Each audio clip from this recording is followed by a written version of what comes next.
Hello! ఎలా ఉన్నారు? చూడగానే చెప్పేయొచ్చు. రాయలసీమ స్పెషల్ అనండి, లేదంటే ద బెస్ట్ హెల్త్ సోర్స్ అనండి. రాగితో చేసిన రాగి ముద్దలు. ప్యూర్‌గా రాగి మాత్రమే, రాగి పిండి మాత్రమే వాడి చేశాను నేను.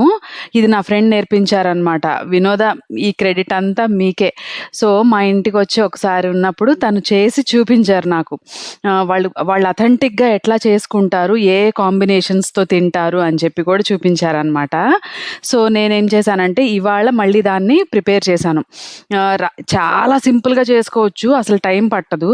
కాకపోతే దీనిలో కాంబినేషన్ కర్రీస్ కూడా చాలా చాలా ఇంపార్టెంట్ అనమాట. ఇవాళ ఏం చేశానంటే నేను బోన్స్ తోటి కర్రీ టైప్‌లో చేశాను. మటన్ బోన్స్ తోటి. ఇంతకుముందు మన ఛానెల్‌లో మటన్ బోన్స్ తోటి సూప్ చేసి పెట్టాను, గుర్తుందా? సో, సేమ్ అదే కాన్సెప్ట్‌లో గ్రేవీ ఉండేలాగా చూసుకొని గ్రేవీ యేసుకొని కర్రీలో అన్నంలో కలుపుకోవచ్చు. లేదంటే ఇలా రాగి ముద్దలో తినొచ్చు. అలా ప్రిపేర్ చేశాననమాట. చాలా టేస్టీగా కుదిరింది. రాగి ముద్దతో అయితే నెక్స్ట్ లెవెల్‌లో ఉంది దీని టేస్ట్. ఓకేనా?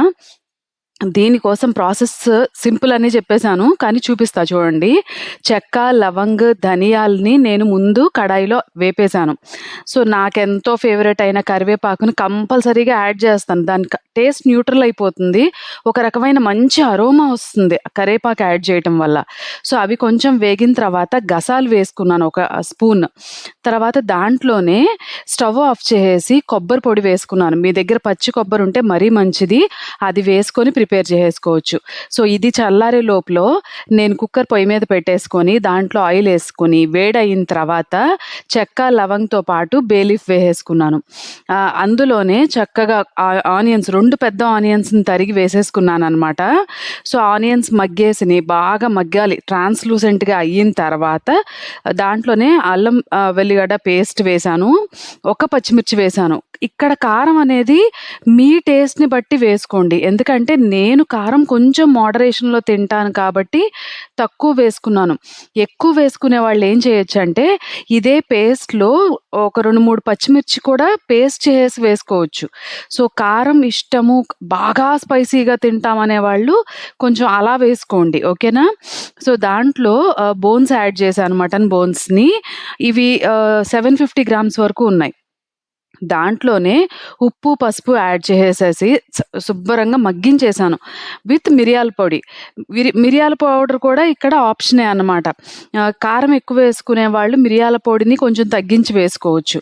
కాకపోతే ఏంటంటే వాతం చేయకోకుండా ఉంటుందని నేను కొంత మిరియాల పొడిని యాడ్ చేస్తాను. దాంట్లోనే చక్కగా కడిగి తురుముకున్న కొత్తిమీర యాడ్ చేసేసి నీరు ఎగిరిపోయేంత వరకు ఉంచేశాను. ఇక్కడ నేను చెప్పాను కదా! సూపీ కన్సిస్టెన్సీలో చేయట్లేదు, గ్రేవీ కన్సిస్టెన్సీలో చేస్తున్నాను అని జెప్పి.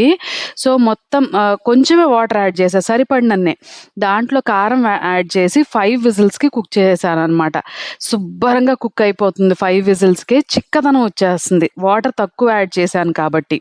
ఇంకోటేంటంటే దీంట్లో ఈ మసాలా పౌడర్ యాడ్ చేసేటప్పటికి గ్రేవీ కన్సిస్టెన్సీలోకి ఎళ్ళిపోతుందనమాట. ఇలా కాదు, సూపీ కన్సిస్టెన్సీలో కావాలి అంటే వాటర్ ఎక్కువ యాడ్ చేసుకోవచ్చు ఈ పాయింట్‌లో. లేదంటే సూపీ కన్సిస్టెన్సీతో కారం వేయకోకుండా నేను వీడియో యాడ్ చేసి ఉంచాను ఆల్రెడీ. మీరు చూడండది. అదైతే గిన్నెలో పోసుకొని మామూలు మటన్ పాయ సూప్ లాగా అట్లా తీసుకోవచ్చనమాట. సో, ఇందులో పేస్ట్ వేసేసాను.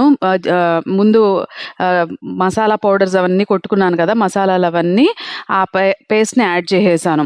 చూసారు కదా! కొంచెం నూనె కూడా ఎగిరిపోతుంది బయటకొచ్చేసిన తర్వాత కంప్లీట్ అయినట్టే. ఎంత టేస్టీగా మీకెలా కనపడుతుందో అంతే టేస్టీగా ఉంది. మళ్ళీ చెప్తున్నాను, స్పైసెస్ మోడరేషన్‌లో వేసుకుంటే ఒక flavour and texture and taste వస్తుంది. స్పైసెస్‌ని ఎక్కువగా వేసుకుంటే కారం అవన్నీ ఇంకొక టేస్ట్ వస్తుంది. ఇంకొక మోడరేషన్‌లో కనిపిస్తుందనమాట. సో, దీని తర్వాత దీంతో పాటు నేను రాగి ముద్ద చేశానన్నాను కదా! నేను రైస్‌తో కాకుండా ఉత్త రాగి పిండితోటి ముద్ద చేసేసాననమాట. దీనికి 1:2 రేషియోలో నేను వాటర్‌ని మరిగించేశాను, పిసరంతా సాల్ట్ వేసుకొని. అసలు మామూలుగా అయితే సాల్ట్ చాలా వేసుకోని వాళ్ళు అసలు వేసుకోరు ఇక్కడైతే. ఓకేనా? దాంట్లోనే బాగా రాగి పిండి వేసి ఒక 3, 4 మినిట్స్ ఉంచిన తర్వాత కలియబెట్టేశాను. ఒక 5 మినిట్స్ పాటు కలియబెట్టిన తర్వాత ఆ కన్సిస్టెన్సీ ముద్ద కన్సిస్టెన్సీలోకి వచ్చేస్తుంది. వేడిగా ఉంటుంది కాబట్టి ప్లేట్ సపోర్ట్ తీసుకొని చక్కగా ముద్దలు చుట్టేసుకోవడమే. ఓకేనా. నేను ఇందులో నెయ్యి కానీ నూనె కానీ యాడ్ చేయలేదు. యాజ్ ఇట్ ఈస్గా ఉంచేసాను. కాదు టెక్స్చర్ బాగుండాలి, లేదంటే మీరు పప్పుతో తింటున్నారు అంటే మాత్రం ఖచ్చితంగా నెయ్యి వేసుకొని కలుపుకోండి. నేను ఇక్కడ చూపించినట్టు కొంచెమే సాల్ట్ వేశాను, చాలా తక్కువ అని చెప్పొచ్చు మామూలుగా కన్నా.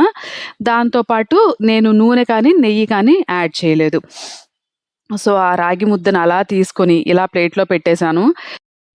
మన వీడియోస్ అన్ని తప్పకుండా చూడండి. నచ్చినట్టయితే please do like, share and subscribe.